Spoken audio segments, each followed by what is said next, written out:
बिस्मिल्लाहिर्रहमानिर्रहीम अस्सलाम वालेकुम। हमारे इस चैनल में आप सबका खुश आमदीद। दोस्तों, पाकिस्तान के शहजादे बाबर आजम ने पूरी दुनिया में पाकिस्तान का नाम रोशन कर दिया। साथ में उन्होंने बाबर आजम ने विराट कोहली का तारीखी रिकॉर्ड तोड़कर पाकिस्तान का नाम पूरी दुनिया में रोशन कर दिया। यही नहीं, बाबर आजम ने पाकिस्तान के लिए सबसे बेहतरीन मैच जितवा दिया। यही हमारे लिए काफ़ी है। तो बाबर आजम के लिए सबसे पहले अपनी इस वीडियो को लाइक करना है, चैनल को सब्सक्राइब करना है और नीचे कॉमेंट बॉक्स में बाबर आजम जिंदाबाद ज़रूर लिखना है। साथ में हमें ये भी बताइएगा, क्या आपको आज यकीन हो गया है या नहीं कि बाबर आजम विराट कोहली से अच्छा खिलाड़ी है? इस वीडियो में ज़रूर आगे नीचे कमेंट बॉक्स में बताना कि विराट कोहली अच्छा खिलाड़ी है या बाबर आजम। नीचे कमेंट बॉक्स में लाजमी हमें बता दीजिए। इस वीडियो को लाइक कीजिएगा, चैनल को मजीद वीडियोस देखने के लिए ज़रूर सब्सक्राइब कीजिए। दोस्तों, बाबर आजम ने विराट कोहली का सबसे बड़ा तारीखी रिकॉर्ड तोड़कर पाकिस्तान का नाम पूरी दुनिया में रोशन कर दिया।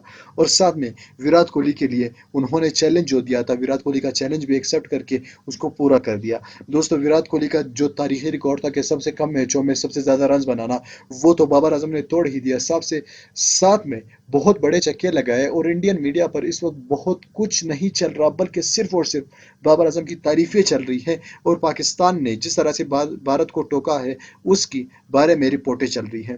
दोस्तों, आपने सबसे पहले क्या करना है, इस वीडियो को लाइक ज़रूर करना है। नीचे कमेंट बॉक्स में अपने राय का इजहार करना है कि वाकई में बाबर आजम अच्छा खिलाड़ी है या नहीं। नीचे कमेंट बॉक्स में हमें लाजमी बता दीजिए। मैं मिलना चाहूँगा आपसे अगली वीडियो में, तब तक के लिए इजाज़त दीजिएगा। अल्लाह हाफ़िज़।